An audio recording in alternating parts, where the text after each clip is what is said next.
बिस्मिल्लाहिर्रहमानिर्रहीम, अस्सलाम वालेकुम। आज एक साहब ने बहुत परेशानी में मुझसे ये पूछा कि ये बताइए कि पाकिस्तान क्या वाकई डिफ़ॉल्ट कर रहा है और कब तक कर रहा है, हम क्या करें। तो मैंने उनके सामने वही बातें रख दी जो पाकिस्तान के और दुनिया के बड़े बड़े माशी माहिरीन और एजेंसीज़ पाकिस्तान के बारे में बात कर रही हैं।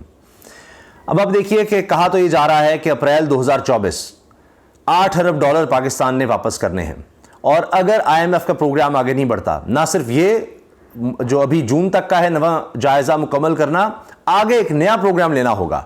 तो पहले ये प्रोग्राम मुकम्मल होगा तो फिर अगले प्रोग्राम के लिए कोई उम्मीद बनती है। लेकिन अगर यही नहीं मुकम्मल होता तो अगला प्रोग्राम और ज़्यादा मुश्किल हो जाएगा और शराइत भी ज़्यादा सख्त हो जाएंगी। इसहाक डार साहब ने तो अब वाज़े कर दिया है कि जनाब ये तो जियो पॉलिटिक्स हो रही है पाकिस्तान के साथ, और IMF चाहता है कि पाकिस्तान पहले डिफ़ॉल्ट कर जाए, यानी श्रीलंका बन जाए, और उसके बाद पाकिस्तान से मुज़ाकरात करें। ये इसहाक डार की वज़ीर ख़जाना की स्टेटमेंट है, वो ये कह रहे हैं। अब हालात किसने यहाँ तक पहुँचाए हैं जो मैं अर्ज़ कर रहा था आपसे, तो माहिरीन कह रहे हैं कि अप्रैल 2024 तक 100% डिफ़ॉल्ट। और वैसे खुर्रम हुसैन साहब तो ये कह रहे हैं कि जिसको आप डिफ़ॉल्ट कहते हैं वो कैफियत, शायद जो हरकतें इसहाक डार कर रहे हैं ये 1-1.5 माह ही रह गया है, या आपको 1.5-2 माह में ही वो कैफियत नज़र आ जाएगी, क्योंकि इसहाक डार साहब तो अजीब व गरीब बातें कर रहे हैं, ड्रामेबाजियाँ शुरू कर दी हैं कि जी वो देखें जियो पॉलिटिक्स हो रही है, जबकि अमेरिका में बैठे लोग वहाँ के माहिरीन से जो बात करते हैं वो कहते हैं ये बिल्कुल गलत है, झूठ है, बल्कि अमेरिका की तरफ से तो बड़ी मदद हो रही है। फिर जियो पॉलिटिक्स कौन कर रहा है? मिफ्ता इस्माइल को मना लें, वो कह रहे हैं कि पहले आप फैसला कर लें, वजारत ख़जाना यानी इसहाक डार साहब फैसला कर लें कि IMF का प्रोग्राम चाहिए भी नहीं चाहिए। ये जिसको आप जियो पॉलिटिक्स कह रहे हैं ये तो फिर 75 साल से ही हो रही है, अगर चीन और अमेरिका की आप बात करते हैं तो फिर तो ये क्या बात हुई? अब वो कह रहे हैं इसहाक डार साहब कि जी मैं डिक्टेशन नहीं ले सकता, पाकिस्तान एक खुद मुख्तार मुल्क है, हम किसी से डिक्टेशन नहीं ले सकते, हम अपनी मर्जी करेंगे। तो IMF को भी कोई शौक नहीं है, फिर आप उसके बगैर काम चला लें। आप चला ही रहे हैं कुछ महीनों से, कह रहे हैं जी इतने महीने हो गए, 7 महीने हो गए, इनको कर देना चाहिए था, और फिर साथ ये भी सुना देते हैं कि जी बिल्कुल मुकम्मल होगा, लेकिन हम उनकी शराइत नहीं मानेंगे। $6 अरब का IMF गलत कह रहा है, $3 अरब काफ़ी थे, हमने कर दिया $3 अरब का इंतज़ाम, सऊदी अरब से $2 अरब और UAE से $1 अरब की यकीन दहानी करा दी। मैंने इनको कहा कि हम तब आपसे बजट शेयर करेंगे, पहले नवा जायज़ा मुकम्मल करें, लेकिन फिर शहबाज शरीफ साहब कहते हैं जी मैं बीच में आया, मैंने कहा जी हम आपको बजट भिजवा रहे हैं, लेकिन फिर आप यकीन दहानी कराएंगे, फिर हमारे साथ आप आगे डील करेंगे। वो जो बजट आया है वो अब उस पर IMF ने कह दिया कि उसके मुताबिक नहीं है। तो ये इसहाक डार साहब ने मामला को इतना कॉम्प्लिकेटेड कर दिया है कि अब आप देखिए कि खबरें क्या आ रही हैं। अब बड़ों ने हाथ खड़े कर दिए हैं कि इसको तो फारिग करो। अगर आप देखिए इस वक्त जरदारी साहब की पोजीशन, वो दुबई चले गए, वहाँ पर उन्होंने जनाब निगरान वज़ीर आला को भी बुला लिया, पंजाब के निगरान वज़ीर आला कहा जा रहा है उनकी अयादत के लिए जा रहे हैं। जबकि साथ ही खबर क्या आ रही है कि पंजाब में जो पाकिस्तान पीपल्स पार्टी के लोग हैं उन्होंने शिकायत के अंबार लगा दिए हैं कि जनाब यहाँ तो हमारी कोई सुन नहीं रहा, यहाँ तो जनाब एक डिक्टेटरशिप है, हमारी तो कोई बात ही नहीं चलती, कोई हमारी बात सुनने को तैयार ही नहीं, हमारे लिए कुछ नहीं किया जा रहा। कोई हमारे लिए अगर इलेक्शंस में रास्ता बनना है तो कुछ ब्यूरोक्रेसी हमारी भी सुने, हमारे मुताबिक भी काम हो, कोई कचहरी पटवारी कोई थाना हमारे मुताबिक भी चले। वो लगता है कि इस तरफ नाराज़ हैं। फिर इसहाक डार से अलग नाराज़गी नज़र आ रही है कि जनाब ये तो डबो रहा है सारा मामला, ये चाहता है कि इसी तरह से हम कोई बजट इस तरह का दे जाएं, एक मसनूई जाली बजट के जी देखिए हमने तो बड़ा रिलीफ दे दिया, हमने कोई नए टैक्सेस नहीं लगाए, ये किया वो किया, और मैंने IMF की डिक्टेशन नहीं ली। अब कह रहे हैं जी स्टेट बैंक में भी बड़ी तब्दीलियाँ लाने की ज़रूरत है, ये तो state bank state with in state बन गया है, उसको खुद मुख्तारी दे दी, ये कर दिया वो कर दिया। तो सिर्फ पीपल्स पार्टी नहीं, आपस के झगड़े नहीं हैं। मैं आपको डॉन की खबर सुना रहा हूं। डॉन ने ये बात की है, डॉन में ये छपी है कि जी आर्मी चीफ और शहबाज शरीफ वज़ीर आज़म के दरमियान जो मुलाकात हुई है, इसमें बजट, जी हां बजट 9 मई ये टॉप पर थे एजेंडे पर। बजट का मतलब है मईशत, यानी अब बजट जो सामने आया तो उसके बाद सब देख रहे हैं, क्योंकि कोई इस मुल्क में ये तो नहीं है कि इसहाक डार साहब जो कहेंगे सब मान लेंगे, सबने कोई आंखें या कान बंद तो नहीं किए हुए, अंधे बहरे गूंगे सारे नहीं है कि जनाब कुछ सुन ही नहीं सकते, देख नहीं सकते। तो वो अब आप देखें कि दुनिया भर में क्या हो रहा है, बता रहे हैं कि जी डिफ़ॉल्ट होने जा रहा है, या IMF वाला मामला मुश्किल हो गया है, ये नहीं हो सकता, ख़त्म ही समझें आप। तो इसके बगैर कैसे गुजारा होगा? इसहाक डार सब कहते हैं जी हो ना हो मेरी फ़र्क पड़ता, प्लान B क्या है, ये है वो है, सब झूठ है, सब फ्रॉड है। तो लिहाजा अब जो लोग समझने वाले हैं उनको समझ आ गई है कि ये मामला इस तरह नहीं चलने वाला, ये मुल्क के साथ बहुत बड़ा फ्रॉड हो रहा है।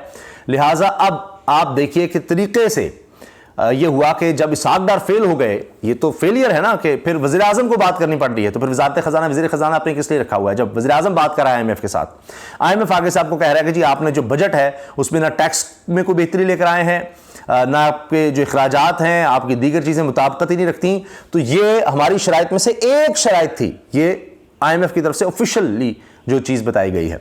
बाकी जो मर्जी करते रहे कि जी वो IMF जनाब ये कर रहा है, वो कर रहा है, वो हमें डिक्टेट नहीं कर सकता, हमने सब चीज़ें पूरी कर दी हैं, समझ नहीं आ रही कि IMF ऐसे क्यों कर रहा है। फिर ये कहना जी वो श्रीलंका हमें बनाना चाहता है, तो आप तो खुद बनने भी जा रहे हैं। फिर किसने कहा था कि इसहाक डार को लाएं कि जनाब ये कर देगा, वो कर देगा।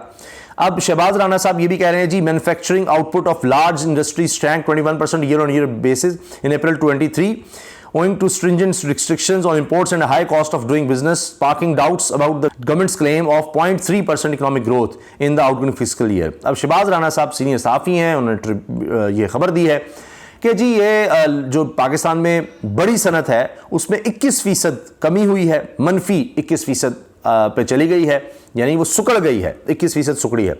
तो इसलिए अब ये तो लगता है कि सारा डाउटफुल है, ये तो इस पर शुकूक शुबात है कि कह रहे हैं जी 3.5% ग्रोथ कैसे हो गई जब आपकी लार्ज स्केल बड़ी इंडस्ट्री जो है 21% वो सुकड़ गई है। तो ये तो हाल है। फिर अब पाकिस्तान पीपल्स पार्टी भी भाग रही है, दीगर मामलात भी हैं। मैंने आपको बता दिया कि हाँ मीटिंग्स में बजट भी ज़ेर बहस आया है, तो क्यों आया है अगर सब कुछ अच्छा है, इसहाक डार बहुत अच्छी परफॉर्मेंस चला रहे हैं। और इसके साथ साथ ये चीज़ भी आप नोट कीजिए कि वज़ीर ममलकत, ये तो वज़ीर वफाकी वज़ीर है इसहाक डार साहब, वज़ीर ममलकत बराए ख़जाना आयशा गौस पाशा साहिबा क्यों अब सामने आ रही हैं? वो क्यों इस तरह की स्टेटमेंट्स दे रही हैं जी IMF को बजट में अखराजात टैक्सों पर तशवीश है, वज़ीर ममलकत बराए ख़जाना। यानी इसहाक डार जो बात कर रहे हैं वो इससे मुख्तलिफ बात करें। इसहाक डार ने जी हमने सब मान लिया है, हमने सब मुकम्मल कर दिया है, ये IMF जियो पॉलिटिक्स कर रहा है, फलां कर रहा है, फलां कर रहा है। तो इसहाक डार साहब को ज़रा पीछे किया जा रहा है, लेकिन वो बाज नहीं आ रहे। वो तो अपने आप को सुपर वज़ीर आज़म समझते हैं नवाज शरीफ साहब की वजह से। तो अब आयशा साहबा को कुछ आगे किया जा रहा है कि शायद ये आखिरी कोशिश इनसे करवा लेते हैं कि जी कोई मामला शायद कुछ बन जाए, ये एक आखिरी कोशिश है। लेकिन अब माहिरीन कह रहे हैं कि बहुत देर हो गई है, वो आखिरी कोशिश भी नाकाम हो गई है। अब यही वजह है कि बुखलाहट है और ये झुंझलाहट है, हिजान है हुकूमत में, जो नज़र आ रहा है वज़ीर दिफा ख्वाजा आसिफ की तकरीर में उन्होंने वो कर दिया है कि सर शर्म से झुक जाते हैं। उन्होंने पाकिस्तान से मोहब्बत करने वाले, पाकिस्तान से इश्क करने वाले बैरुल मुल्क मुकीम पाकिस्तानियों के बारे में जो घटिया ज़ुबान इस्तेमाल की है, जो फजूल ज़ुबान इस्तेमाल की है, जो बातें की हैं, वो मुझे शर्म आती बताते हुए। कह रहे हैं कि जी ये बाहर से आ जाते हैं और जी ये यहाँ पर सिर्फ दफनाने आते हैं और जायदाद बेच के चले जाते हैं, इनको मुल्क से क्या है, ये क्या करते हैं। और जिन ममालिक के बारे में बात कर लीजिए, यूरोपीय ममालिक सिर्फ उन्होंने चलो जी बड़ी मेहरबानी के सऊदी अरब और UAE का उन्होंने कह दिया कि जी वहाँ की और बात है, लेकिन बाकी सारी दुनिया में जितने पाकिस्तानी हैं वो ये हैं, वो हैं, ऐसे हैं, वैसे हैं, उनको क्या पता। वो 10 अरब डॉलर से ज़्यादा स्टैट्स आए जी, 10 अरब डॉलर से ज़्यादा तो वो मालिक से भेज रहे हैं। बड़ा उन्होंने सख्त इस पर रद्दमल का इज़हार किया है। तो जिनके हवाले से आप यानी चला रहे हैं मुल्क, जिनके से मुबादला तरसीलात ज़र की वजह से सपोर्ट है, आप उनको गालियां देंगे तो आपके ख्याल से वो इन्वेस्ट करेंगे? जी हम एमनेस्टी स्कीम ला रहे हैं, जी हम ये कर रहे हैं, उस पर भी IMF का एतराज़ है। इस तरह से कोई इन्वेस्ट करेगा? अपने लोगों को गालियां निकालता है, इस तरह वो आपके लिए वोट करेंगे? ये पाकिस्तानी, उनके ख़ानदान पाकिस्तान में है, उन्होंने जब आपका बायकॉट कर दिया ना तो आपको वोट कोई नहीं देगा। लेकिन आपको यह है कि अच्छा जी वोट की हमें क्या ज़रूरत है, हम तो जिस तरह मेयर का इलेक्शन कराची में जीत लिया इस तरह हम जीत जाएंगे, हमें कोई मसला ही नहीं है। और फिर उन्होंने तो सारी तरफ जनाब हमले किए हैं ख्वाजा आसिफ ने। ये पता लग रहा है कि इतनी फ्रस्ट्रेशन है, वो जी ये हो गया, आलमी इदारे ये कर रहे हैं, टैक्स यहाँ कोई नहीं दे रहा, यहाँ अशराफिया है, टैक्स कोई नहीं देता, चोर डाकू सारे बैठे हैं जी, यहाँ पार्लियामेंट भी बैठे हैं, वाइस चांसलर सारे डकैत हैं, उन्होंने कह दिया। उस पर वाइस चांसलर ने ख़त लिख दिया है कौमी असम्बली के स्पीकर को कि जी ये क्या है, उस पर सख्त तहफ़्फ़ुज़ात। पाकिस्तानियों ने लेटर्स लिखना शुरू कर दिए हैं बाहर से कि जी ये क्या हरकतें हो रही हैं, हमें यहाँ पर गालियाँ क्यों निकाली जा रही हैं, ये क्या हो रहा है। तो ये असल में हो ये रहा है कि अब हुकूमत को समझ आ गई है कि उनसे मामलात नहीं संभले, और जो वो वादे वईद करके आए थे महंगाई मुकाओ, और जो सब्ज़ बाग दिखाए गए थे कि जी हमें लाएं, हम आएंगे तो ये कर देंगे, वो कर देंगे, फलां कर देंगे, वो सब झूठ फरेब था। लिहाजा अब कहा जा रहा है कि जी इसहाक डार तो ये पता नहीं इनको क्या हो गया है, इनके ज़हनी कैफियत क्या हो गई है, इनको तो साइड लाइन करें ज़रा, इनको तो पीछे करें और एक आखिरी कोशिश जो है किसी और तरह कर ली जाए, उसके लिए बात हो रही है। लेकिन लगता है कि अब बहुत देर हो गई है और लोग तो अब ये कह रहे हैं कि जी इसहाक डार साहब रहम करें और ये जहाँ से आए हैं वहीं चले जाएँ, इनको निकालें मुल्क से, इन पर मुकदमात कर दें कि ये मुल्क को डिफ़ॉल्ट कर रहे हैं। और ये आप देख लीजिएगा, ये सब बातें अपनी जगह आ रहे होंगे, ये कर देंगे वो कर देंगे, कोई मसला ही नहीं हमें। वो आप ज़र मुबादला के ज़खायर आप देखें वो $2 अरब के आगे पीछे हो गए हैं अब, और ये कह रहे हैं जी हम मुल्क चला लेंगे, फ़लाँ कर लेंगे। जैसा आपने 14 महीने में चलाया है, मुल्क बर्बाद करके रख दिया है। कोई एक चीज़ मुल्क की नहीं बची, कोई एक इंडस्ट्री मुल्क की नहीं बची, कोई एक अच्छी खबर मईशत के हवाले से नहीं है। जी रूस से तेल आएगा, रूस से तेल आएगा। अब इसहाक डार कहते हैं जी कीमतें हम जनाब बरकरार रखेंगे, तो फिर क्या बनेगा? अगर ना मुल्क में इंडस्ट्री चलेगी, ना कारोबार चलेगा, ना कोई काम होगा, तो बताएं कि फिर किस तरह से आप मुल्क को चलाएंगे?